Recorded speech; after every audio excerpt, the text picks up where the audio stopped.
বলছে অন্যায়ভাবে গ্রেপ্তার করা হলে, অন্যায়ভাবে নির্যাতন করা হলে, আঘাত এলে, সেটা পুলিশ হোক আর বিএনপি বা জামাত শিবিরের ক্যাডার হোক, এনসিপির ক্যাডার হোক, পরে পরে মার খাওয়ার দিন শেষ, অনেক হয়েছে, আর না। কাজেই আপনি আমাকে মেরেই যাবেন, আমি বসে বসে রবীন্দ্রসঙ্গীত গাইবো বা লিপস্টিক দেবো, সেটা আর না। অতএব বাঁচতে হলে লড়তে হবে, আমাকে আত্মরক্ষার অধিকার আমার। অতএব আমাকে কেউ আঘাত করলে আমার জীবন রক্ষার জন্য পাল্টা আঘাতটা জায়েজ, জাস্টিফাইড। অর্থাৎ কেউ যদি আমাকে আঘাত করে, তাকে আমার জীবন বাঁচানোর জন্য এই প্রত্যাঘাতটা, এটা জাস্টিফাইড, এটা আইনসিদ্ধ। কাজেই আমার বক্তব্য সেটাই, কেউ যদি আমাদের শান্তিপূর্ণ কর্মসূচিতে বা আওয়ামী লীগের নেতা কর্মীদের ঘরে জীবনযাপন, নির্বিঘ্ন জীবনযাপনে বিঘ্ন সৃষ্টি করতে আসে, 1 বছরের অনেক সময় আমরা পরে পরে সহ্য করেছি, আর সহ্য করা হবে না। এখন আমরা নিজের সময় কেন পরে পরে সহ্য করলেন? সহ্য করলাম এই কারণে, দেখি না, আমরা আবারও বলি, আমরা সবার আগে দেশ এবং গণতন্ত্র, আমরা চাই সবার আগে দেশটা ভালো থাকুক। কিন্তু 1 বছরের মাথায় এসে যখন দেখলাম যে দেশ ধ্বংসের দ্বারপ্রান্তে পৌঁছে গেছে, গোটা সমাজের সমস্ত কর্নার গুলো আজকে বিপর্যস্ত, ধ্বংস, তো দেশকে বাঁচানোর জন্যই এখন আমাকে আবার রুখে দাঁড়াতে হবে। শুধু আমাকে বাঁচানোর জন্য না, দেশকে বাঁচানোর জন্য, দেশের মানুষকে বাঁচানোর জন্য, সকল শ্রেণী পেশার মানুষের অধিকার নিশ্চিত করবার জন্য এই লুটেরা, সর্বগ্রাসী, সন্ত্রাসী, জঙ্গিদের পৃষ্ঠপোষক এই সরকার তার দোষকদের হাত থেকে দেশকে রক্ষার জন্যই আমাকে এখন প্রতিরোধ করতে হবে। প্রতিরোধ করতে হবে, যে আঘাত করলে লড়তে হবে। ইনফ্যাক্ট লকডাউন সকাল থেকে সন্ধ্যা পর্যন্ত, যদি আঘাত আসে, যদি আমার নেতাকর্মীদের গ্রেপ্তার নির্যাতন বন্ধ না হয়, যদি একের পর এক অন্যায় অবিচার চলতেই থাকে, প্রশাসনের একটি ট্রাইব্যুনাল করে পূর্ব নির্ধারিত রায়ের মাধ্যমে নেত্রীকে রাজনীতি থেকে নির্বাচনে পাঠানোর একটা ইম্পোজিং ডিসিশনটা মানে ইম্পোজ করা হয়, তখন কিন্তু এই শান্তিপূর্ণ কর্মসূচি শান্তিপূর্ণ থাকবে না, তখন সে নতুন মাত্রা নিতে পারে। সময় বলে দেবে কি হবে। আমি বলেছি এই কারণে 13 তারিখের প্রোগ্রামটা শব্দটাই হচ্ছে লকডাউন, করোনাকালীন লকডাউন হচ্ছে তুমি ঘরে থাকো, বাইরে এসো না। আমাদের অ্যাপিলটা সেটাই, আপনি ঘরে থাকুন, আপনার নীরব সমর্থনটাই আমাদেরকে শক্তি দেবে, এবং সরকারকে ইয়েলো কার্ড দেখানো হবে যে তুমি ঠিক হয়ে যাও, ভালো হয়ে যাও, আর ফাউল প্লে করো না। এটা কিন্তু একদিনের জন্য। যদি সরকার ইয়েলো কার্ডের পরেও ফাউল প্লে করে, সরকারের অর্গানগুলো, পুলিশ বা আইন প্রয়োগকারী সংস্থা, গ্রেপ্তার নির্যাতন, অথবা সরকারের সহযোগী রাজনৈতিক দলগুলো আমাদের উপরে মব লিঞ্চিং এর নামে সাংবাদিক, শিক্ষক, নিরীহ মানুষ হত্যা, ধর্ষণ, নির্বিচার অত্যাচার অব্যাহত রাখে, তখন কিন্তু কর্মসূচির চরিত্র পাল্টে যাবে। তখন কিন্তু আরো হার্ডলাইন আসবে, তখন কিন্তু কঠিন কঠোর কর্মসূচি দিতে আমাদেরকে বাধ্য করা হবে। জি, কঠিন কর্মসূচির কথা বলছেন। এর আগেও তো মানে ওই যে 0 পয়েন্টে আপনাদের কর্মসূচি ছিল বিভিন্ন সময়, বা হরতালের ডাকও ছিল মাঝখানে একবার, সেগুলো আসলে খুব একটা প্রভাব ফেলেনি, মানে খুব একটা দেখা যায় নাই। এই লকডাউন কর্মসূচি সফল হবে সেটি আপনারা কিভাবে মনে করছেন? আপনি বলছিলেন যে কয়েক ঘন্টা, হ্যাঁ একটা দিন, কিন্তু একটা দিন কি মানুষের সেই আসলে সুযোগটা আছে যে আমি চাইলাম আর অফিসে গেলাম না? একজন সরকারি কর্মকর্তা বলেন, একজন বেসরকারি মানে যারা অফিস করছেন, তাদেরকে এই সুযোগটা আসলে থাকে? এমনকি যদি ভয় ভীতিও যখন সেই হরতাল অবরোধগুলো চলছিল বা সহিংসতাগুলো হচ্ছিল, তখন মানুষ কিন্তু চাইলেও ঘরে থাকতে পারে নাই, বা যদি হরতাল না মানি বা মানি যাই করি না কেন, তাকে অফিসে যেতে হয়েছে তার কাজের ক্ষেত্রে, কাজ রাখার জন্য, চাকরি রাখার জন্য। মানুষ কিভাবে আসলে ঘরে বসে থাকবে একদিন? আমরা বলেছি যে বৃহত্তর স্বার্থের জন্য নিজের ব্যক্তিগত ক্ষুদ্রতর স্বার্থ বিসর্জন দেওয়াটা অপরিহার্য, কারণ আপনার আমার ক্ষুদ্র ক্ষুদ্র বিসর্জনটা মিলেই বৃহত্তর স্বার্থটা রক্ষা হবে।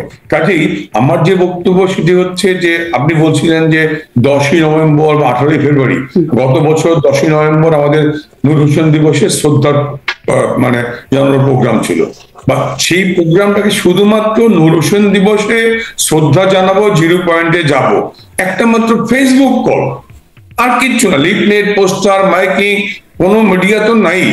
একটা মাত্র ফেসবুকের এই প্রোগ্রামকে ট্যাকেল করতে সরকার কত প্লাটুন বিজিবি পুলিশ ডিপ্লয়মেন্ট ছিল বলুন।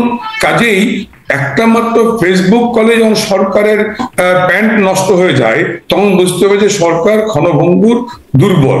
আবার 18ই ফেব্রুয়ারি হরতাল, আমার বক্তব্যটা ছিল হরতালে আওয়ামী লীগ কি করতে পারলো সেটি বড় কথা না, হরতাল সফল হলো কি হলো না, সে তার চেয়ে বড় কথা হচ্ছে 10 এবং 11 তারিখে যা হয়ে সরকার যা যা করলো, সরকার যেভাবে বাসে আগুন দেওয়া, বোমা মারা, ককটেলটা কতটি কোন জায়গায় একেবারে ডিটেল করছে, তার মানে সরকারই এই লকডাউনটাকে সফল করে দিচ্ছে।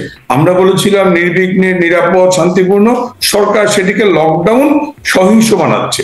কাজেই আমি মনে করি 10 এবং 11 তারিখে যা হচ্ছে বা আজকে সকাল পর্যন্ত যা খবর, সরকারের আচরণেই লকডাউন সফল হয়ে গেছে। আমরা মেসেজ পেয়ে গেছি, জনগণ আমাদের মানে আপনার উদ্দেশ্য সফল হয়ে গেছে, আর হার্ড লাইনে যাওয়ার দরকার নেই।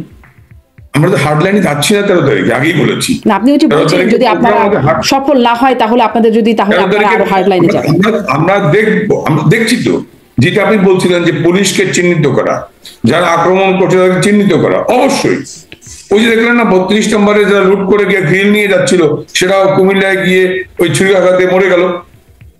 কে যে কখন কার কি পরিণতি হবে সময় ঠিক করে দেবে, কে যে কার কি কখন পরিণতি হবে সময় এবং স্থান কাল পাত্র ভেদে নির্ধারিত হবে। 32 নম্বর লুট করে যে গ্রিলটি নিয়ে খুব বড় বড় কথা বলছিল, ও কিন্তু কুমিল্লায় ডাকাতি করতে গিয়ে ওই যে ছুরিকাঘাতে বা চাপাতির কবে ওখানেই শেষ। কার পরিণতি কখন কিভাবে হবে এটি সময় ঠিক করে দেবে। সে কারণেই বলছি, যারাই অতিরিক্ত বাড়াবাড়ি করে, গ্রামে কথা আছে না যে বেশি বাড়লে ঝড়ে ভাঙে, গাছ যখন খুব লম্বা হয়ে যায় অল্প বাতাসে কিন্তু ভেঙে যায়। সরকার বা সরকারের তাবেদার যারা খুব বেশি বাড়াবাড়ি করবে তাদের পরিণতি ওই সোহাগের মতোই হবে, কুমিল্লা সোহাগের মতোই। আপনারাও কি বেশি বেড়েছিলেন বলেই ঝড়ে ভেঙে গেলেন বা এই অবস্থা হলো? আমরা বেশি বাড়িনি। আমরা বুঝতে হবে যে আমরা ওদের নেতিবাচক প্রোগ্রাম, নির্বাচন বঞ্চাল, সন্ত্রাস, সহিংসতা, আগুনে পোড়া, এত কিছু চেস করেও কিন্তু আমরা 15 বছর ক্ষমতায় ছিলাম।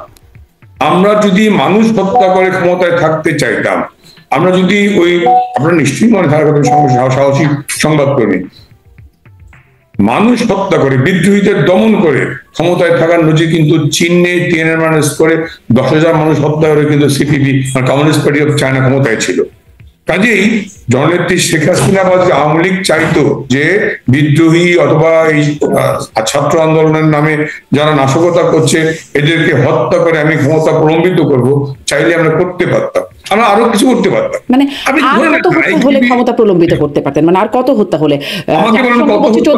মানে আওয়ামী লীগ বলছে সংখ্যাটা এক্সাজারেটেড, কিন্তু স্বাস্থ্য মন্ত্রণালয়টা রেফার করছেন 800, তাও যদি হয়।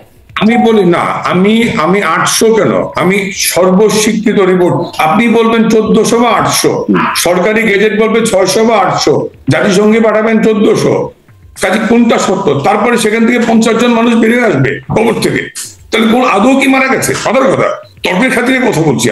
আপনি বলছেন, কখনো বলছেন 600, কখনো বলছেন 800, ওই যে জুলাই ফাউন্ডেশনের তালিকা কত, তার মধ্যে ভুয়া কত, হার্ট অ্যাটাকে মারা গেছে, সড়ক দুর্ঘটনায় মারা গেছে, নর্মাল অসুখে মারা গেছে, তাকেও দেখলেন আর বানাই দিলেন জুলাই যোদ্ধা। হ্যাঁ, তারপরে জাতিসংঘে পাঠালেন 1400, আবার আপনি বলছেন 600 বা 800। পাঠানো হয় না, জাতিসংঘ তাদের নিজস্ব তদন্ত করেছে। এটা আদৌ কি জাতিসংঘ রিপোর্ট জমা হয়েছে? আমার কাছে যেটা বিতর্ক আছে, কেউ এসে ইউনুসের টাকা খেয়ে, ইউনুসের পিয়া সংস্থা বা ইউনুসের টাকা খেয়ে কেউ এসে রিপোর্ট দিয়ে গেল, সাদা চামড়া হলেই সত্য, এই ভাববার কোনো কারণ নেই। আমরা ভুল ভ্রান্তি করা মনে করছি। আমি বলছি এই কারণে, যেই তালিকায় জুলাই যোদ্ধারা দিল অথবা জুলাই ফাউন্ডেশন দিল, সেখান থেকে 50 জন মানুষ, হ্যাঁ আমি আছি জীবিত, আমি মরি নাই, তাহলে কোনটা সত্য ধরবো? কাজে এই সংখ্যাটা পুরোটাই ভ্রান্ত। আমরা মানুষ হত্যা করিনি, ওরা স্নাইপার গান দিয়ে 7.62 করে রাইফেল দিয়ে ওরা হত্যা করেছে। পুলিশকে যখন আপনি ঝুলিয়ে রাখবেন, হত্যা করে গাছে ঝুলিয়ে রাখবেন, ফুটওভার ব্রিজে ঝুলিয়ে রাখবেন, পুলিশ আত্মরক্ষার জন্য গুলি করতেই পারে। আমরা সরকারের নির্দেশে এই আপনার মানে যখনই আওয়ামী লীগের কারোর সাথে কথা বলবার সুযোগ হয় এই বিষয়টা চলেই আসে। মানে পুলিশ হত্যা করে নাই, কিন্তু ক্যামেরা তো দেখা গেছে না যে মানে আবু সাইদকে গুলি ছুটছে, কিভাবে ইয়ামিনকে মারছে, বা তাইমকে মারছে, ইয়ামিনকে কিভাবে ফেলে দিচ্ছে ভ্যান থেকে পুলিশ, নিশ্চিত করছে, লাশ পোড়াচ্ছে। আমি প্রত্যেকটা ঘটনা স্পেসিফিক বলছি। তামিমের হত্যাকাণ্ডকে জানতে হবে আমার, ডিএনএ টেস্ট করে হোক বা কি বলে এটাকে আমরা তদন্ত করে, ওখানে গুলিটা কি 7.62 না পুলিশের 22 হচ্ছে বলে সরকারের গুলি? স্নিগ্ধ মুগ্ধর গুলিটা দেখতে হবে আমার 7.62 না পুলিশের গুলি। আপনি মুগ্ধকে মেরে ফেলে বলবেন পুলিশ মেরেছে, আমাকে জানতে হবে, বুঝতে হবে, তদন্ত করতে হবে যে পুলিশের ঘটনাস্থল কি, পুলিশ, আমরা তো ফুটেজগুলো দেখি প্রত্যেক, আমি দেখেন আপনি আবার দেখেন আপনি মুগ্ধরা যখন ওই যে রোড ব্যারিকেডের সামনে দূর থেকে একটা গুলি, হঠাৎ পুলিশ নাই কোথাও, একটা গুলি গেলে পড়ে গেল। কাজেই মুগ্ধর গুলিটা পুলিশের গুলিতে, পুলিশ নেই কাছাকাছি না 7.62 বলে গুলিতে, তামিমের হত্যাকাণ্ড কি পুলিশের গুলিতে তাই না একদম দেখা যাচ্ছে পুলিশ একদম একদম কাছের থেকে গুলি। হ্যাঁ, আজকে যেমন আসিফরা 9,000 প্রশিক্ষণ দিয়ে পুলিশের পোশাক পরে ছেড়ে দিচ্ছে, আমার বক্তব্য হচ্ছে পুলিশের পোশাক পরলেই পুলিশ না, ছাত্রের আইডেন্টি কার্ড পরলেই ছাত্র না। ভুয়া নীলক্ষেত থেকে বিভিন্ন জায়গা থেকে ছাত্রদের আইডি কার্ড দিয়ে গার্মেন্টস শ্রমিকদেরকে ইউনিফর্ম পরিয়ে দিয়ে মাস্কে নামিয়ে দেওয়া হয়েছে, আপনারাই সংবাদকর্মীরা প্রকাশ করেছেন। কাজেই তার মানে এরকম বিষয়টা যে যারা পুলিশের মানে ওরা আসলে পুলিশ ছিল না, পুলিশের পোশাক পরে এই হত্যাকাণ্ডগুলো ঘটে। 7.62 এত ক্লোজ শট দিয়ে, আমি উদাহরণ দিই, যদি ব্রিগেডিয়ার শাখাওয়াত সাহেব, উপদেষ্টা সাহেব তো তিনি ইমিডিয়েটলি বলছেন যে আমি যখন জাহাঙ্গীর গেটে গেলাম আমাকে ডিজিএফআই থেকে ফোন করে বলা হলো স্যার আপনি কি বলে স্নাইপার গানের রেঞ্জে আছেন, সরে আসেন। তাহলে why not it happen in case of আইকিবি? আইকিবি যখন ইকবাল করিম ভূঁইয়া যখন ডিওএসএসএ রাওয়া ক্লাবে মিটিং করলো, সামরিক বাহিনী বা ক্যান্টনমেন্টের শৃঙ্খলা ভঙ্গ করে মিছিল করলো, উচকে দিল মানুষ হত্যার জন্য, he knows the source of 7.62 rifle sniper গান। কাজী সবটাই কিন্তু জাহাঙ্গীর গেট থেকে রাওয়া ক্লাব, এর মধ্যে আমি দুইজন সিনিয়র, একজন ইকবাল করিম ভূঁইয়া সেনাপ্রধান, আরেকজন ব্রিগেডিয়ার শাখাওয়াত সাহেব, দুইজনই সরকারের ঘনিষ্ঠ মানুষ। দুইটা ঘটনা ঘটলো, তাহলে ইকবাল করিম ভূঁইয়া রাওয়া ক্লাবে মিছিল করছেন, মিটিং করছেন, বক্তৃতা দিচ্ছেন, তার বেলায় কিন্তু বাড়িধারা ডিওএসএস মহাখালী তার বেলায় স্নাইপার গানের অ্যালার্ট নাই, সতর্কবাণী নাই, ব্রিগেডিয়ার শাখাওয়াতের বেলায় স্নাইপার গানের সতর্কবাণী। কাজেই ইকবাল করিম ভূঁইয়াকে জিজ্ঞেস করেন না উনি কোথা থেকে সাপ্লাই দেন, ন্যাটো গান। এই 7.62 ন্যাটোর অস্ত্র, এটি কিন্তু বাংলাদেশের পুলিশের অস্ত্র না। কাজেই না, বাংলাদেশ এটা ব্যবহার করে দেখছিলাম 2022 সাল থেকে, এটা 24-এই যে আর ব্যবহার শুরু হয়েছে তা না, এর আগে থেকেই পুলিশের কাছে আছে। শুধু আমি আমার এই ডেভেলপমেন্টে এই 24শে জুলাই আগস্টের পুলিশের যে ডেভেলপমেন্ট, সেই অস্ত্রের তালিকা আছে, সেই অস্ত্রের তালিকায় 7.62 নাই, 7.62 নেই। কাজেই আমি মুগ্ধ বা তামিম যা হত্যা হয়েছে সেটা কোন গুলিতে হয়েছে তা তদন্ত করে বের করতে হবে। সাইজের কথাটা দেখতে খারাপ লাগছে, পুলিশ কর্মকর্তারা আমি সাইজেরটা শেষ করি। যে কোনো হত্যাকাণ্ড নিন্দনীয়, আমরা সেই শোকাহত পরিবারের প্রতি সমব্যথী, আমরা স্বজনহারানোর কষ্ট বুঝি, ব্যথা বুঝি, আমরা জোর করে ক্ষমতায় থাকতে চাইনি, কিন্তু সাইদ যদি একজাক্টলি পুলিশের গুলিতে মারা যেত, যেই পরিমাণ ফুটেজে আপনার সাইদকে হত্যার গুলি দেখাচ্ছে, গুলিতে একটাতেই লুটিয়ে পড়ার কথা, এতবার গুলি করা লাগে না, বলেন কতবার সত্য দেখাচ্ছেন আপনারা? এই বিষয়গুলোর এখন তদন্ত করবার মতো জায়গায় আমি নাই বা ক্ষমতাও সেটি নেই যে এই বিষয় নিয়ে আমিও নেই। আমি আশা করবো প্রত্যেকটি ঘটনার যথাযথ তদন্ত হবে। তারপরে আমি বলি, অনেকে বলে আওয়ামী লীগ কি দায় স্বীকার করলো, আমি বলেছি আমি দায়ী ততটুকুর জন্যই, আমি দায় ততটুকুই নেব যতটুকুর জন্য আমি দায়ী। আমি দায় নেব ততটুকুর জন্য যতটুকুর জন্য আমি দায়ী, যার জন্য আমি দায়ী না তার দায় আমি নেব না। কিন্তু আমরা তো দেখেছি, মানে ওই বক্তব্যটা শুনেছি, সাবেক প্রধানমন্ত্রী শেখ হাসিনা কথা বলছেন, পরবর্তীতে জানা গেল তাপস সাবেক মেয়র ঢাকা দক্ষিণের, তার সাথে কথা বলছিলেন, সেখানে বলছেন যে লেথাল ওয়েপন ব্যবহারের নির্দেশনা তিনি দিয়ে রেখেছেন, ওপেন নির্দেশনা দেয়া আছে, এইরকম বক্তব্য তো শোনা গেছে। আমি তো বলেছি এটা এআই জেনারেটেড না জেনুইন, সেটা তো একটা নিরপেক্ষ মানে হাই পাওয়ার প্রয়োজন মধ্যে বিদেশি কোন সংস্থান তদন্ত করতে হবে। এটি তো বিবিসি বসা দিয়ে না বিবিসি কে বসেন বলতো, বিবিসিতে বসা কে, এখন লন্ডনে বসা কে? কট্টর বিএনপি নেতা, বিএনপি যিনি ঢাকায় লন্ডনে যিনি আমাদের প্রেস মিনিস্টার যিনি বসা আছেন তিনি কে? গোটা বিএনপির রোলটা কি? আমরা যদি তাদের বাড়ি সিএস খতিয়ান খুঁজি, বাংলাদেশে তাদের বাড়ি কোথায়, ছাত্র জীবনে তার পরিচয় কি, তার রোল কি, আমরা যদি একটা সাংবাদিক, আপনি আমাকে বলতে পারবেন 10 বছরের আমার ক্রেডেনশিয়াল দেখে, আমার পারফরমেন্স দেখে আমরা তাই বলতে পারবো। বিবিসি কে দিয়ে নিউজ করানোই সব সত্য, এটা ভাবার কোনো কারণ নেই। বিবিসি নিউজ সত্য না, আপনারা বলছেন যেটা AI generated, Awami League official Facebook পেজে হতে পারে। কিন্তু এই যে সাবেক প্রধানমন্ত্রী শেখ হাসিনা তিনি যে আন্তর্জাতিক গণমাধ্যমগুলোকে একদিনে সাক্ষাৎকার দিলেন, সেখানে আচ্ছা, মানে একদিনে প্রকাশ হয়েছে আর কি, একদিনে সেটি প্রকাশ হয়েছে। উনি 7-8টা মিডিয়া ধাপে ধাপে দিচ্ছেন, একদিনে উত্তর দেওয়া সম্ভব না, এত প্রশ্নের উত্তর তো একদিনে দেওয়া সম্ভব না। নিশ্চয়ই তিনি হয়তো আগে পরে দিয়েছেন, একদিনে প্রচার নিশ্চিত যেন হয় সেটির বিষয়ে কাজ করেছে আওয়ামী লীগের টিম, সেটিও আমরা জানি। তো যাই হোক, সেই বিষয়টি হচ্ছে এটা যে সেখানে কিন্তু তাকেও এই প্রশ্নটি করা হয়েছিল যে লেথাল ওয়েপনের ব্যবহারের নির্দেশনা, তিনি এটি কি বলেছেন, তিনি কিন্তু বলেন নাই এটা এআই জেনারেটেড, তিনি বলেছেন টেকেন আউট অফ কনটেক্সট, মানে এই বিষয়টিকে প্রসঙ্গের বাইরে থেকে নেওয়া হয়েছে, এটি তারই বক্তব্য যেটি বোঝা যাচ্ছে, কিন্তু taken out of context. Sajeeb Wazed Joy এই প্রসঙ্গে বললেন এটি হলি আর্টিজানে দেওয়া নির্দেশনা, হলি আর্টিজানের জন্য, আর আওয়ামী লীগ বলল অফিসিয়াল ফেসবুক পেজে যে এটি এআই জেনারেটেড। মানে কিভাবে, কেমন গন্ডগোল কথা এটা, এটা কি করে? সেখানেই বলছি, একটা ঘটনাকে নিয়ে আপনাকে ওই সময়টা আপনি বলে গেলেন যে এটা শেখ হাসিনার ভয়েস। কেমন আমাদের 2007 সালে নিমভৌমিক স্যার, হারুন স্যার যখন জেলখানায়, আনোয়ার স্যার যখন জেলখানায়, আমরা তখন জেলখানায়, নিমভৌমিক স্যারকে ব্লেম করবার জন্য, তাকে রেপ করার আগে পুরো নিম স্যার আবার হিউম্যান রাইটস অর্গানাইজেশন করতেন, হিন্দু বৌদ্ধ খ্রিস্টানের সেক্রেটারি ছিলেন, তিনি বিভিন্ন সময় প্রোগ্রাম দিয়েছেন, সেই প্রোগ্রাম থেকে একটা ফুটেজ নিয়ে ওই যে আগস্টে সেনাবাহিনী গাড়ি পড়ানো হলো ইউনিভার্সিটিতে, মইনুল কুশপুত্র, ওইখানে এই নিমভৌমিক এই কল দিয়েছে, ওই ফুটেজ অ্যাড করে দিয়ে তাকে গ্রেপ্তার করা হলো।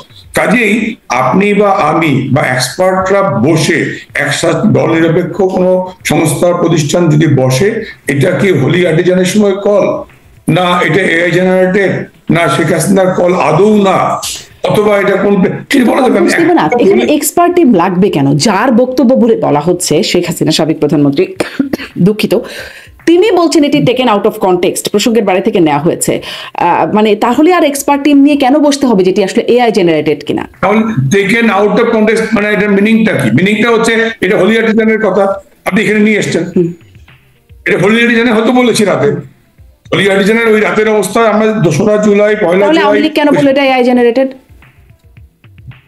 আজ আমাদের হোলি আর্টিজান থেকে নিয়ে এসেন আপনি, এখানে হোলি আর্টিজান থেকে কাট পিস করে এনে অ্যাড করে এআই দিয়ে জেনারেট করেছেন আপনি।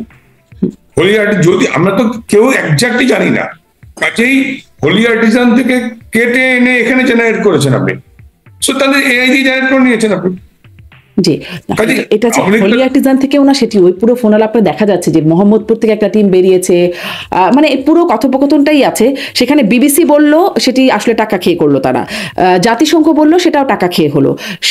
সাবেক প্রধানমন্ত্রী, হ্যাঁ সাবেক মানে জাতিসংঘ বলছে পুলিশ লেথাল ওয়েপন ব্যবহার করেছে, ব্যবহারের নির্দেশনা এসেছে সরকারের উচ্চ পর্যায় থেকে, সাবেক প্রধানমন্ত্রী, স্বরাষ্ট্রমন্ত্রী তাদের কাছ থেকে এই নির্দেশনা এসেছে, এটা জাতিসংঘ বলেছে। আমি বলছি জাতিসংঘ বলল পুলিশ ব্যবহার করেছে। আমি যদি তর্কের খাতিরে অ্যাডমিটও করি, সেখানে প্রধানমন্ত্রীর কল, প্রধানমন্ত্রীর ভয়েস রেকর্ড, এইটা যে সত্য, এটা দিয়ে ওই দিনের এই জুলাই আগস্টে প্রধানমন্ত্রী এই নির্দেশনা দিয়েছেন, তার প্রমাণ কি? জি, তাহলে সেটি সাবেক প্রধানমন্ত্রীকে যখন জিজ্ঞাসা করলো, তিনি তো এটি বললেন না যে এটা আমার সেদিনের নির্দেশনা না, তিনি জাস্ট বললেন এটি টেকেন আউট অফ কনটেক্সট। যা হোক, যদি যে কোনো, তার যেহেতু বক্তব্য, তার বক্তব্যটাই নিশ্চয়ই আমলে নেবার মতো যে টেকেন আউট অফ কনটেক্সট, তাহলে এআই জেনারেটেড কেমন করে হয়? আর মানে 3 রকমের বিশ্লেষণ কিভাবে আসে আওয়ামী লীগের কাছ থেকে বা শেখ হাসিনা, সজীব ওয়াজেদ জয় এবং আওয়ামী লীগের অফিসিয়াল ফেসবুক পেজে, সেই বিষয়টা আসলে স্পষ্ট হয় না। এই গন্ডগোলটা হবে, আপনি যখন, আমি স্পষ্ট, এটা পরিষ্কার, মাননীয় প্রধানমন্ত্রী বলেছেন টেকেন আউট অফ কনটেক্সট, অর্থাৎ তিনি ডিটেইলে না গিয়ে, আমি বা আপনি যে ডিটেইলে যাচ্ছি, এত বড় ডিটেইলে তো তিনি 1-to-1 কনভারসেশনে ছিলেন না, তিনি লিখিত প্রশ্নের উত্তর দিয়েছেন, কাজে ওখানে ডিটেইল করতে গেলে 3 প্যারা লাগবে। সো সেটা আপনার হোলি আর্টিজান থেকে এই পর্যন্ত তিনি এক কথার উত্তর দিয়ে বলে কেমন আছে, ভালো আছি, ভালো নাই, কেন ভালো নাই, পেট খারাপ না, জ্বর না, আমাশা, অনেক উত্তর দেওয়া লাগবে। আমি হ্যাঁ ঠিক আছে ভালো আছে, এক কথায় শেষ। মাননীয় প্রধানমন্ত্রী তার মতো করে স্মার্টলি তিনি বেরিয়ে গেছেন। এত ভয়াবহ অভিযোগ স্মার্টলি বেরিয়ে গেলে হয়? মানে এটা আপনি, যেহেতু আমি এটার জন্য দায়ী না, আমি বলেছি যে আমি মানুষ হত্যা করে ক্ষমতায় থাকতে চাইতাম, আমরা কিন্তু চীনের মতো করতে পারতাম, গণহত্যা আরো মানুষ হত্যা করে, বা ওই রাতে আমি বলছি যেদিন ইকবাল করিম ভূঁইয়ারা ক্যান্টনমেন্টে মিছিল করলেন, ক্যান্টনমেন্ট বোর্ড থেকে মামলা করে ইকবাল করিম ভূঁইয়া সহ যারা যারা মিছিলে ছিলেন তাদের বিরুদ্ধে মামলা করে আরো অনেক কিছু করতে পারতো সরকার মনে করেছে যে জোর করে ক্ষমতায় থাকার আমার প্রয়োজন নেই। আমরা মনে করেছি, বা যেটা মাননীয় প্রধানমন্ত্রী সহানুভূতিশীল, আমি যদি লম্বা হচ্ছে আমি একটু বলে নিই, যদি মাননীয় প্রধানমন্ত্রী হিংসাত্মক থাকতেন, তার যদি ছাত্রদের প্রতি মমত্ববোধ বা গণতান্ত্রিক মূল্যবোধের প্রতি শ্রদ্ধা না থাকতো, আপনি দেখেন বিশ্ববিদ্যালয় থেকে রাজু ভাস্কর্য, সেখান থেকে শাহবাগ, শাহবাগ থেকে শেরাটন, শেরাটন থেকে বাংলা মোটর, বাংলা মোটর থেকে ফার্ম গেট, এক একদিন পর পর রাস্তা ব্লক হচ্ছে। পুলিশ কোথাও ফুলের টোকা দিয়েছে? দেয়নি। বঙ্গভবন ঘেরাও করলেন, উস্কানি দিলেন, প্রভোগ করলেন, পুলিশ ফুলের টোকা দিয়েছে? দেয়নি। পুলিশ কখন গেল? যখন পুলিশ আক্রান্ত হলো, যখন টেলিভিশন ভবনে পুলিশকে আগুন দেওয়ার পরে পুলিশকে গিয়ে সেই ছাদে আশ্রয় নিতে হলো, যখন পুলিশকে হেলিকপ্টার দিয়ে উদ্ধার করা হলো, জীবন বাঁচানো হলো, তখন পুলিশ আত্মরক্ষার জন্য তাও তার রাবার বুলেট বা তার যে শটগানের গুলি, ইনফ্যাক্ট এর বাইরে তো সেনাবাহিনীর সদস্যরা সিদ্ধান্ত নিয়ে বলেছে তারা গুলি করবে না। সেনাবাহিনী গুলি করে নাই, বিজিবি গুলি করে নাই, পুলিশের শটগান।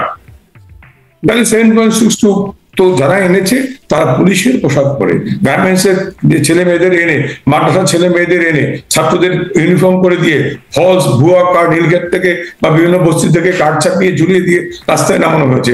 আজকে প্রমাণিত, আজকে মাত্র 1 বছরও কম সময়ে সমস্ত সত্য কিন্তু একেবারে উদ্ঘাটিত হচ্ছে। বললাম তো 50 জন মানুষ কবর থেকে উঠে এসছে, উঠে এসে বলছে যে আমি মরি নাই। মানে একটা উদাহরণ যথেষ্ট। আপনার বলতে সরকারের বক্তব্য যে পুরোটাই ভ্রান্ত, তা যদি ওই 1400 বা 600 বা 800 একটা লোকও বলে যে আমি মরি নাই, তাহলে কিন্তু পুরো ঘটনাই ভ্রান্ত হয়ে যাবে। সে কারণেই বলছি, মানে একটা ঘটনা বলে পুরো ঘটনা কিভাবে ভ্রান্ত হয়? যেগুলো আমরা চোখের সামনে দেখলাম, ধরেন 800 লোকের মধ্যে বা 800 850 লোকের মধ্যে কিছু লোক এসে বললো যে আপনার তালিকা ভ্রান্ত। আমি সেখানেই বলছি বারবার, পুঙ্খানুপুঙ্খানু তদন্ত করে নির্ধারণ করতে হবে কে মারা গেল, কোন গুলিতে মারা গেল। প্রতিটি ঘটনার যে ঘটনাগুলো বেশি এসছে, তামিম বলেন, মুগ্ধ বলেন, বারো বলেন, প্রত্যেকটা আমি বলেছি আমি দায় ততটুকুই নেব যতটুকুর জন্য আমি দায়ী।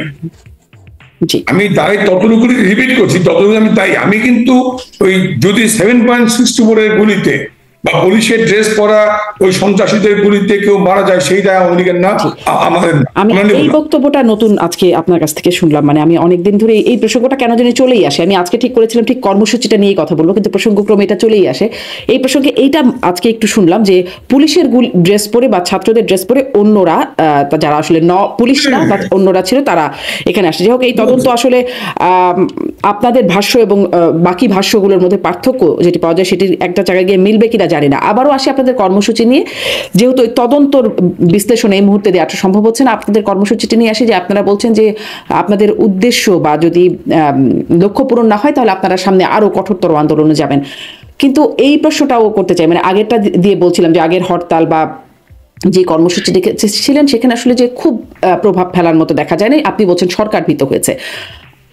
সামনে যদি আপনারা কঠোর আন্দোলন ডাকেন বা কর্মসূচি কিছু দেন, সেখানে আসলে জনসম্পৃক্ততা হবে বা মানুষ আসবে কেন? আমার মনে আছে যে আপনারা যখন বিএনপি কর্মসূচি দিত তখন আওয়ামী লীগের নেতারা বলতেন যে, বিশেষ করে আমার মানে ওবায়দুল কাদের আওয়ামী লীগের সাধারণ সম্পাদক, তিনি বলতেন যে, আমি দেখছিলাম, এটা খুঁজতে গিয়ে দেখছিলাম, একদম কোট করি, রিমোট কন্ট্রোল দিয়ে রাজনীতি হয় না।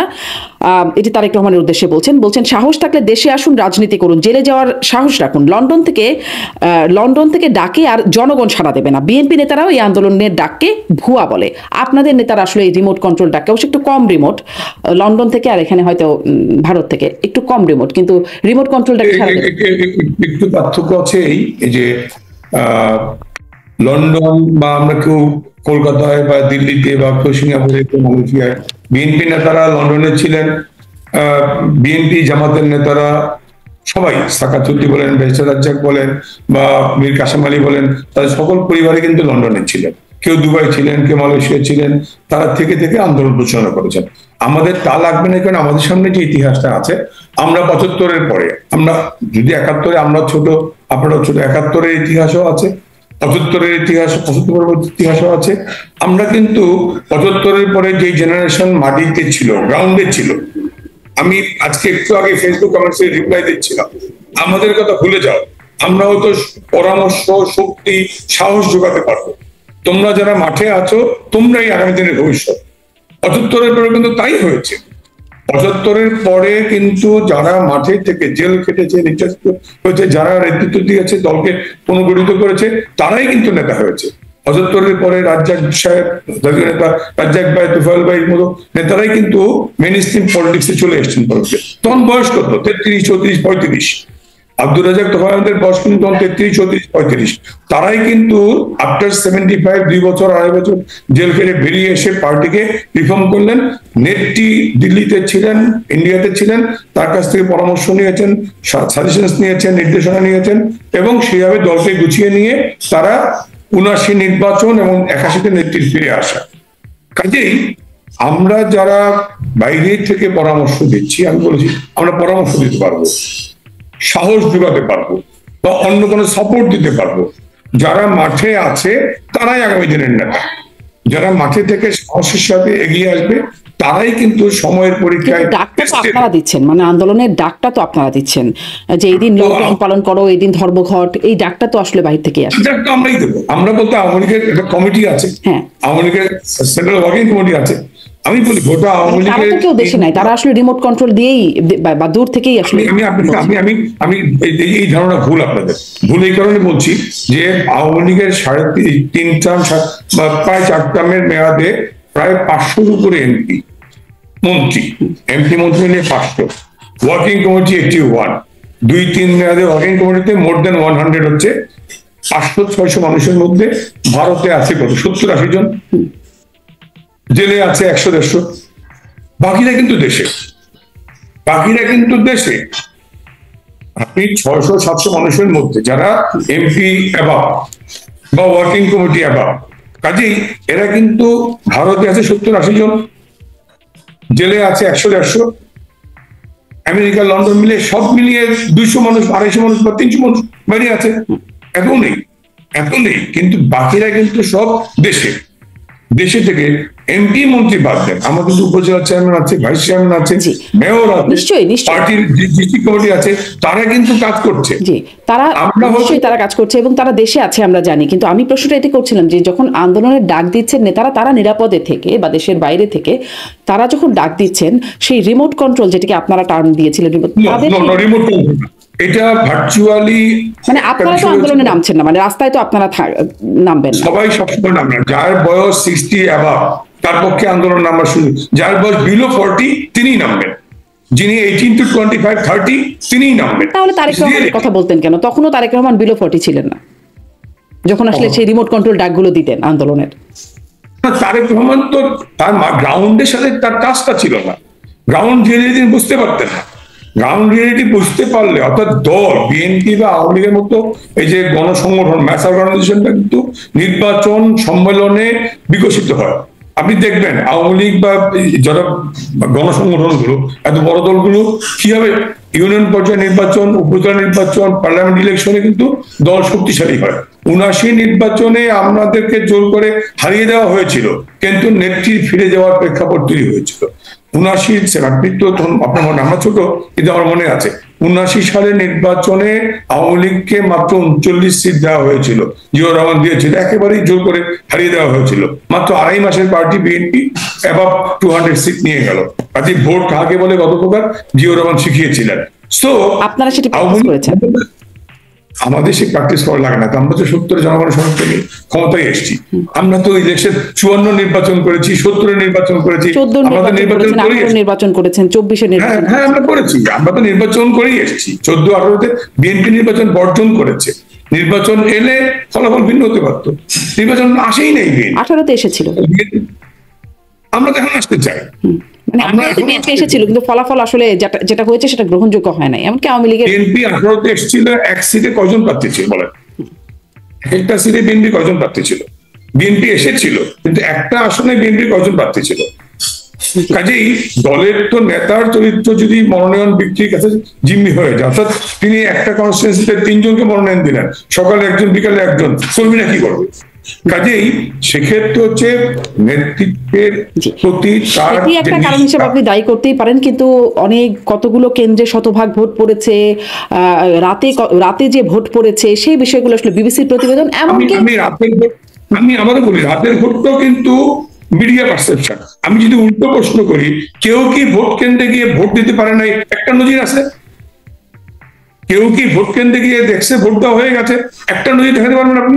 হ্যাঁ। কাজে এই যে মিডিয়া অনেকেই ভোট দিতে পারে না, যারা ভোট দিতে গেছে না, আমি আমি আমি বলি একটা লোক, আমরা কিন্তু কখনোই এই শব্দটা মিডিয়া থেকে পাই নাই। যে মিডিয়া পারসেপশনটা চট্টগ্রামের 2টা না 3টা কেন্দ্রে ঘটনা ঘটেছিল, সেই কেন্দ্র কিন্তু ভোট গ্রহণ স্থগিত করে বাতিল করে দেওয়া হয়েছিল। ওই একটা বা 2টা ঘটনা দিয়ে এস্টাবলিশ করে ফেললেন রাতের ভোট রাতের ভোট। আমি যদি আজকে প্রশ্ন করি, বিবিসি খবর করেছে, বিবিসি রিপোর্ট করেছিল তখন যে রাতে। আমি তো বলছি মিডিয়া পারসেপশন, এটা মিডিয়া খবর করলে মিডিয়া পারসেপশন, মানে মিডিয়া প্রতিবেদন করলে পারসেপশন। এটা যা আপনি বলবেন, আপনি যা বলবেন আজকাল হয়েছে কি মিডিয়ার ট্রায়াল। আপনি ধরা পড়লেন বেড়াতে গিয়ে, আপনাকে বলা হলো যে আপনি মাদক সহ ধরা পড়ছেন। বিচারের আগেই কিন্তু, সাক্ষী প্রমাণের আগেই জাতি জেনে গেল, বিশ্ব জেনে গেল আপনি মাদক কারবারি। এটা হচ্ছে আজকালকার রিয়েলিটি। সে কারণে বলছি যে আমাকে একটা লোক দেখাতে মিডিয়াও পারে নাই যিনি ভোট কেন্দ্রে গিয়ে দেখছেন যে ভোট দিতে পারেন নাই, যে আমার ভোট দেওয়া হয়ে গেছে। এটা কিন্তু আমরা শুনিনি। আমার চ্যালেঞ্জটা সেখানে, আপনি যখন রাতের ভোট বলছেন, আমি বলবো যে একটা লোক আপনি দেখান যে লোকটা বলেছে যে আমি ভোট কেন্দ্রে গিয়ে দেখি আমার ভোট দেওয়া হয়ে গেছে, কাজে তাহলে রাতের ভোটটা করতে গিয়ে এইরকম লোক আসলে অনেকেই দেখানো যাবে পঙ্কজ দেবরাত, এরকম মানুষের সাথে। তাহলে যে রাতের ভোট হয়নি এটা আমরা তো বলতে পারবো। সেখানে শুধুমাত্র পুলিং এজেন্ট, প্রিজাইডিং অফিসার সবই যে আওয়ামী লীগের এমন তো না। কাজেই এখানে তো প্রশাসনে, পুলিশে, আর্মিতে, বিজিবিতে সবই যে আওয়ামী লীগের তা তো না। আপনারা এই বক্তব্যটা দিয়ে মানে এটার গ্রহণযোগ্যতা, আপনারা মনে করছেন যে এই বক্তব্যটা খুব গ্রহণযোগ্য হচ্ছে যে 14, 18, 24 ভালো নির্বাচন হয়েছে, এটি আপনারা মানুষকে। নির্বাচনটা বিএনপি বা অন্যান্য দলগুলো নির্বাচন অংশগ্রহণ করলে, পার্টিসিপেটরি ভোট হলে সেটি ভালো নির্বাচন আমরা বলবো। যেহেতু পার্টিসিপেটরি নির্বাচন হলে আপনারা অংশগ্রহণ করতেন, যেমন ধরেন এই যে এই ডক্টর ইউনূস আপনাদের যখন নিষিদ্ধ, আপনারা যখন নিষিদ্ধ হন নাই, আপনাদের কার্যক্রম নিষিদ্ধ হবার আগেই মোহাম্মদ আরাফাত বলেছেন এবং সাবেক প্রধানমন্ত্রী শেখ হাসিনা তিনিও বলেছেন যে নিরপেক্ষ তত্ত্বাবধায়ক সরকার এর অধীনে নির্বাচন করবেন, ডক্টর ইউনূস সরকারের অধীনে কোনো নির্বাচনে যাবে না আওয়ামী লীগ। এটি মোহাম্মদ আরাফাত। আমরা তো ইউনূসকে বৈধ সরকার মনেই করি না, কারণ মাননীয় প্রধানমন্ত্রী পদত্যাগ করেন নাই। একটা ফলস ঘোষণার মধ্য দিয়ে তারা দায়িত্ব নিয়েছেন যে প্রধানমন্ত্রী পদত্যাগ করেছেন, দেখাতে পারেন না প্রধানমন্ত্রী পদত্যাগ করেন নাই। প্রধানমন্ত্রীর নির্দেশনা ছাড়া, পরামর্শ ছাড়া, সুপারিশ ছাড়া রাষ্ট্রপতি পার্লামেন্ট ভাঙতে পারেন না। কাজেই তাদের জন্মই তারা রাজন্য এভাবে চলে যান, তাহলে কি করবে রাষ্ট্র? প্রধানমন্ত্রী চলে যাননি, তাকে এসএসএফ, প্রধানমন্ত্রীর জন্য যে বিশেষ নিরাপত্তা বাহিনী, বাংলাদেশ সরকারের হাইয়েস্ট যে ইয়েটা বলি, হ্যাঁ, স্পেশাল সিকিউরিটি ফোর্স, তারা প্রধানমন্ত্রীকে নিরাপদে তার জীবন রাখার জন্য পাঠিয়ে দিয়েছেন। পালিয়ে যাওয়া আর এসএসএফ এর নেতৃত্বে, এসএসএফ এর পৃষ্ঠপোষকতায় এসএসএফ এর নিরাপত্তা বলয়ের থেকে জীবন রক্ষা করা এক জিনিস না। প্রধানমন্ত্রী পালিয়ে যান নাই, তো দায়িত্ব পালন করছেন না, তা পালিয়ে যান তো দায়িত্ব তো পালন করছেন, আবার পদত্যাগ পত্র জমা দেন। তাহলে আমরা গভর্নমেন্ট এক্সাইল করি, 71 এর মতো। আমরা তো সেই জায়গায়ও যাইনি। আমরা 71-এ কিন্তু আওয়ামী লীগ প্রবাসী সরকার গভর্নমেন্ট এক্সাইল করেছিল, আমরা তো সেই জায়গায় যাইনি এখন পর্যন্ত। গভর্নমেন্ট এক্সাইল তো করতেই পারি। অথরিটি বা গ্রিপটা আপনাদের নাই বলেই নিশ্চয়ই পারেন নাই, তাছাড়া কেন হলো না? হতেই তো পারতো। আমরা নাই বলতে, আমরা তো এমপিরা এখন আছি, আমাদের তো এত এমপি, 300-350 এমপির মধ্যে মেজরিটি 151 জন এমপি লাগবে। আমরা পার্লামেন্টের অধিবেশন আমরা কারণে যখন মুজিবনগরে করা হয়েছিল, যেখানে বসে আমরা গভর্নমেন্ট এক্সাইল করতেই পারি। আমরা তো বাংলাদেশটাকে সেই জায়গায় নিতে যাচ্ছি। আমরা তো বলছি আমরা দেশকে ভালোবাসি, আমাদের রাজনীতি দেশের জন্য, দেশের মানুষের কল্যাণের জন্য। সবার আগে দেশ, সবার আগে সার্বভৌমত্ব, স্বাধীনতা। আমরা দেশের স্বার্থ রক্ষা করি বলেই বারবার বিপদে পড়ি, এবং আবার একটা সময়ের ব্যবধানে সেই বিপদ থেকে আমরা উঠতে আসি। আমরা 2001 সালে বিপদে পড়েছি। আমি বলেছিলাম, আমি তরুণ প্রজন্মের মেসেজটা দিয়ে রাখি, যে তরুণ প্রজন্মকে বলি, যারা তোমরা মনে করছো যে বিদেশে বসে রিমোট কন্ট্রোল কল দিচ্ছেন, আমরা আবারও বলি, আমরা পরামর্শ দিতে পারবো, আমরা সাহস দিতে পারবো, বা আরো বেশি কৌশল শেখাতে পারবো। মাঠের রাজনীতি যারা সাহস নিয়ে এগিয়ে আসবে তারাই কিন্তু আগামী দিনের নেতা। আজকে সকালে দেখছিলাম ঢাকা বিশ্ববিদ্যালয়ের আজকে বিভিন্ন প্রবেশ মুখে, অর্থাৎ ক্যাম্পাসের গেটগুলোতে তালা মেরে দিয়েছে ছাত্রলীগ। আমি ছবি একটু আগেই পাচ্ছিলাম, বিভিন্ন গেটে, অর্থাৎ প্রত্যেকটা আর্টস ফ্যাকাল্টি বলেন, সায়েন্স ফ্যাকাল্টি বলেন, পুষ্টি ভবন বলেন, প্রত্যেকটা সায়েন্সের বিল্ডিং বলেন, ওখানে ক্লবসেবল গেটে তালা মেরে দিয়েছে। অর্থাৎ সেই সাহসী করবেন এই আগামী দিনের নেতা, যে আজকে মিছিল করে, সাহস করে এই কর্মসূচি সফল করবে, তারাই আগামী দিনের নেতা। উদাহরণ দিয়ে বললাম তো, আমাদের বয়সে আমরা আমার মনে হয় আপনি আপনাদের মানে কর্মীদের উদ্দেশ্যে এই বার্তাটা স্পষ্ট করেছেন। শেষ প্রশ্ন একটু করি যে বিএনপি মহাসচিব মির্জা ফখরুল ইসলাম আলমগীর তিনি সম্প্রতি বলেছেন যে আওয়ামী লীগের বিরুদ্ধে যত মামলা তিনি কথা দিচ্ছেন যে সেগুলো তুলে নেওয়া হবে। পরে অবশ্য একরকম চাপের মধ্যে পড়েছেন এবং তারপরে তিনি বলেছেন যে হয়রানিমূলক মামলা তুলে নেবার কথা বলছেন এবং সেই ইউনিয়নের কথা বলছেন, কিন্তু তার এই বার্তাটা আমরা আসলে শুনেছি গণমাধ্যমে। এটিকে আপনারা কিভাবে নিচ্ছেন এই বার্তাটিকে? অবশ্যই উত্তরটা মির্জা ফখরুল সাহেব ভালো দিতে পারবেন, কিন্তু আমরা মনে করি সমস্ত মামলা মিনিমাম যে এফআইআর বা এজাহারটা হয়েছে, এজাহারটা পড়লেই মামলা নাই, থাকবে না।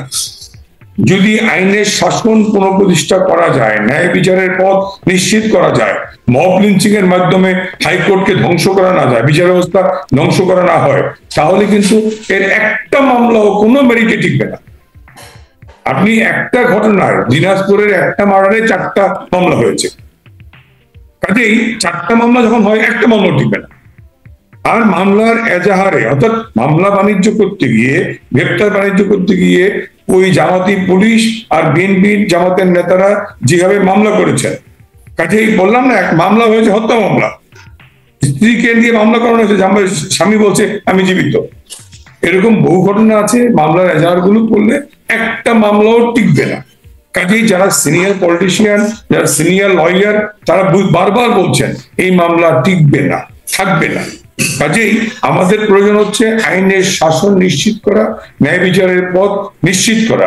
পঙ্কজ দেবন, ধন্যবাদ আপনাকে। আসলে এই আপনি যেই অভিযোগগুলো করছেন অনেকটাই যৌক্তিক শোনা যায়, কিন্তু মানে এই অভিযোগগুলো শোনা লাগে আর কি। এই অভিযোগগুলো অবৈধ সরকারের অধীনে কোর্ট অবৈধ, সব অবৈধ, বিচার অবৈধ, পূর্ব পরিকল্পিত রায় ইত্যাদি, এই কথাগুলো সব যেন মনে হচ্ছে পুনরাবৃত্তি। আপনার মনে হতে পারে কষ্টটা হচ্ছে যে আমরা 10টা কষ্টের মামলার বিচার করেছিলাম, 10টা কষ্ট এসেছিল কিনা, সত্য কি মিথ্যা আপনি বলুন। গ্রেড হামলা হয়েছিল কি হয়নি, কাজে আপনি যদি বলেন গ্রেড হামলার বিচারের কারণে তারেক রহমানকে সাজা দেওয়া হয়েছে, তাহলে কি এটা মিথ্যা, গ্রেড হামলা হয়নি।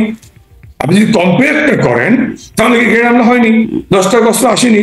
সোহেল চৌধুরী আর জগন্নাথ পারে, আমি শেষ করছি, আমি একটু শেষ করি।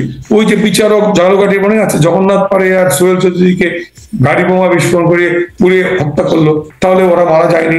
জেএমবি, বাংলা ভাই, শায়েক রহমান বাংলাদেশে হয়নি, জীবন্ত মানুষকে ঝুলিয়ে রাখা এ বাংলাদেশে ঘটেনি। আমরা যা করেছি 550 জায়গায় বোমা হামলার বিচার করেছি। আজকে যদি বলেন আপনাদের বিরুদ্ধে গুমের অভিযোগ, বিচার বহির্ভূত হত্যার অভিযোগ, এগুলো তো মানে শুধু একতরফা তালিকা দিলে তো আমি তো গুম, হত্যা, এই 13 মাসে 40 জন কেন বিচার হত্যাকাণ্ড শিকার হলো? খুবই যৌক্তিক প্রশ্ন। আমরা যদি শেষ করছি, আমরা যদি অপরাধী হয়ে থাকি, তাহলে মাত্র 13 মাসে কেন 40 জন এক্সট্রা জুডিশিয়াল কিলিং এর শিকার হলেন? এই 13 মাসে কেন 242টা সাংবাদিক নির্যাতনের ঘটনা ঘটলো? আপনাদের কর্মসূচিটা কি বা আপনারা কি করবেন এর প্রতিবাদে? এই যে অন্যায়, অত্যাচার, অবিচার, খুন, ধর্ষণ, রাজধানী, লুটপাট, ধর্মীয় সংখ্যালঘুদের নির্যাতন, জোর করে দেশ থেকে বাধ্য করা, এর প্রতিবাদে আইনের শাসন, ন্যায় বিচারের পথ নিশ্চিত করবার জন্যই আমাদের এই ঢাকা লকডাউন। সরকারের নিষেধাজ্ঞার কারণে, সরকারের নির্দেশনার কারণে আপনারা মিডিয়া কর্মীরা এক্সপোজ করতে পারেন। আজকে হঠাৎ করে কেন বাসে আগুন দেওয়ার ছবিগুলো এক্সপোজ করছেন? অর্থাৎ আপনারা সরকার বাসে আগুন দিয়ে মানুষ হত্যা করে, ককটেল বিস্ফোরণ ঘটিয়ে আওয়ামী লীগের শান্তিপূর্ণ কর্মসূচিকে কালিমালিপন করতে চাই। এটা নিশ্চয়ই মন্ত্রীরা ঠিক আপনারা যখন কর্মসূচি রাখছেন তখন এসেই কেন ককটেল বিস্ফোরণ করছে বা বাসে আগুন দিচ্ছে? আমি তো বললাম এনসিপি কার্যালয়ে বোমা হামলার দায়ে গ্রেপ্তার হয়েছে শিবির কর্মী। এদিকে প্রমাণিত হয় না যে শিবির সরকারের সহযোগীরাই এই কর্মকাণ্ড ঘটাচ্ছে? একবার চারজনমান প্রমাণ আপনাদের মিডিয়াতেই প্রমাণিত এসছে যে এনসিপি কার্যালয়ে বোমা ধৃত যে ছেলেটা সে শিবিরের কর্মী, তোরা হয়তো বিএনপির কর্মী। আমি তো দেখতে পাচ্ছি এই কারণে আওয়ামী লীগের, আমি কিন্তু দেখতে পাচ্ছি যে যাদেরকে গ্রেপ্তার করা হচ্ছে তাদের অনেকেই ছাত্রলীগের নেতা। আমি এখন ঠিক নাম ধরে বলতে গেলে আমি একটু পত্রিকা খুলে বলতে হবে। ডিএমপি যাদেরকে গ্রেপ্তার করছে তারা বলছেন যে তারা ছাত্রলীগ বা আওয়ামী লীগের কর্মসূচি করছে। ডিএমপি শুধু না, সারা বাংলাদেশ থেকে এই গত 1 সপ্তাহে 10,000-এর বেশি আওয়ামী লীগের নেতাকর্মীদেরকে গ্রেপ্তার করা হয়েছে। বাড়ি বাড়ি ঢোকে, কেউ চিকিৎসার জন্য ঢাকায় এসছেন, হোটেলে উঠেছেন, বৃদ্ধ বাবা মা হাসপাতালে, বা স্ত্রী সন্তান হাসপাতালে, তাকে গ্রেপ্তার করা হচ্ছে। হোটেলে গিয়ে গিয়ে মোবাইল চেক করছেন, আইডি কার্ড চেক করছেন। অর্থাৎ পুলিশ আজকে সারা বাংলাদেশে গ্রাম, উপজেলা, জেলা, ঢাকা শহরের হোটেল, মেস, বস্তি সকল জায়গায় রেড করে গ্রেপ্তার করছেন। কাউকে কিন্তু মনে আছে পঙ্কজ দেবনাথ 28 অক্টোবরের কর্মসূচির আগে এই বিষয়গুলো তখন অবশ্য মিডিয়াতেও এসেছিল যে ছাত্রলীগ আওয়ামী লীগের লোকরা পুলিশের সাথে মিলে মানুষের মোবাইল চেক করছে, হোটেলে সব জায়গায় এরকম রেড চলছে। মানে একই ঘটনার পুনরাবৃত্তি, মানে কথাগুলো শোনা শোনা মনে হচ্ছে, এই জন্যই আসলে জিজ্ঞাসা করছি। কথাগুলো অবশ্যই শোনায়, ধরন দুটা। এক হচ্ছে আপনি নির্বাচন হতে দেবেন না, সাংবিধানিক ধারাবাহিকতা বিঘ্ন করবেন, জনমনে অশান্তি সৃষ্টি, আপনার প্রোগ্রামের নেচারাই হচ্ছে আক্রমণ করো। সরকার কিন্তু আপনাকে বাধা দেয়নি, সরকার আপনাকে কিন্তু 28 অক্টোবরের আগে পল্টনে সমাবেশ করতে দিয়েছে। পল্টন হচ্ছে আপনি কাকরাইলেরও পরে, সেখান থেকে প্রধান বিচারপতির বাড়িতে আগুন দেওয়া, সেখান থেকে এই যে চার্চের সামনে এসে নারী কর্মীদের ট্রাকে আগুন দিয়ে হত্যা করা, এটা কি? এটা আওয়ামী লীগ করে না। আমাদের আওয়ামী লীগের প্রোগ্রামের নামই হচ্ছে লকডাউন, নিরাপদে নির্বিঘ্নে ঘরে থাকা, বেরিয়ে আসা। এই কারণে আমাদের প্রোগ্রাম, আমরা শান্তিপূর্ণ রাজনৈতিক। আপনি বলছেন আওয়ামী লীগ এটা করে না, কিন্তু আপনাদের দলের নেতারাই আপনার বিরুদ্ধে অভিযোগ করেছে যে আসলে আওয়ামী লীগ করে এবং আপনি আপনার মদতে হয়েছে। সেটা আমি একটু আগে বলছিলাম যে তিনি বরিশাল জেলা পরিষদ মাহিদুল ইসলাম। আমি উত্তর দেব। আমি যেই ভদ্রলোক আমার বিরুদ্ধে অভিযুক্ত করেছিলেন, আমরা যখন ছোট ছিলাম, বিশ্ববিদ্যালয়ে পড়ি, উনি তখন জাতীয় পার্টির এমপি ছিলেন 86 সালে, 88 সালে। কেমন সৌভাগ্য দুর্ভাগ্য যাই হোক, তিনি আওয়ামী লীগের যোগ দিয়ে শীর্ষ পদ পেয়ে গেছেন, আওয়ামী লীগের, আমার উপজেলা আওয়ামী লীগের সভাপতি হয়ে গেছেন। হ্যাঁ, তিনি শুধু ওইবার না, আপনি আওয়ামী লীগের নেতা, বরিশালের নেতা যাকে বানিয়েছেন হয়েছেন, যে তিনি মনোনয়ন প্রত্যাশী ছিলেন। তিনি আমার এলাকায় এই আসনে মনোনয়ন প্রত্যাশী ছিলেন। তিনি জাতীয় পার্টি থেকে আওয়ামী লীগে যোগী দিয়েছিলেন মনোনয়নের প্রত্যাশা করে, এবং 2008-এর নির্বাচনে তিনি মনোনয়ন পেয়েও ছিলেন। 8-এর নির্বাচনে তিনি হেরে গিয়েছিলেন। 8-এ যে নির্বাচনটা হলো last end of the year, সেই নির্বাচনে তিনি হেরে গিয়েছিলেন। পরবর্তীতে 14-তে যখন দল আমাকে মনোনয়ন দিল, ওই মনোনয়নের সময় স্বাভাবিক কারণে তার মনে কষ্ট হওয়ারই কথা, ওই মনোনয়ন না পেয়ে তিনি এই ধরনের বহু কথা বলেছেন, এবং এটা বলেছেন দল থেকে প্রতিবাদ হয়েছে, তাকে শোকজ করা হয়েছে, তার বিরুদ্ধে শাস্তিমূলক ব্যবস্থা নেওয়া হয়েছে, দল হিসাবে সবই করা হয়েছে। কিন্তু তিনি যে বলেছেন সেটা নিউজ হয়ে গেছে, এবং শত শত টক শোতে বিএনপি নেতারা এটা রেফার করেছেন। বাস্তবতা হচ্ছে যে নিশ্চয়ই সিসি ক্যামেরা আছে, নিশ্চয়ই ক্লোজ সার্কিট ক্যামেরা বা পুলিশের তো সেই ক্যামেরায় যদি আপনি দেখেন ঘটনাটা ঘটলো কোথায়, আদৌ কি ঘটনা ঘটেছে, কতজন মারা গেল, এগুলো মিডিয়ার কথা একটা পারসেপশন তৈরি হয়ে যাওয়া, আর রিয়েলিটি একটা। কাজেই একটা পারসেপশন তৈরি হয়ে গেছে।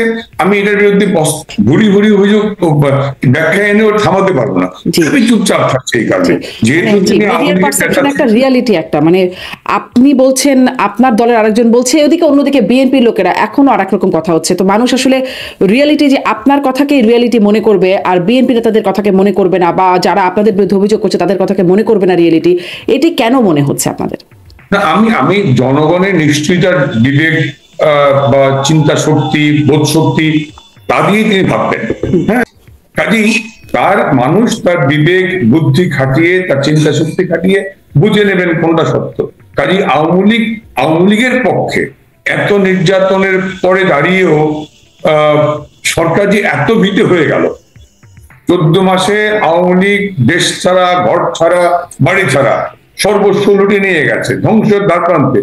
সেখান থেকে আওয়ামী লীগের নামমাত্র একটা ফেসবুক কলেই সরকারের হাঁটু কাঁপানো শুরু হয়ে গেছে। তাহলে কি, তাহলে সরকার একেবারেই তার পায়ের নিচে মাটি নেই।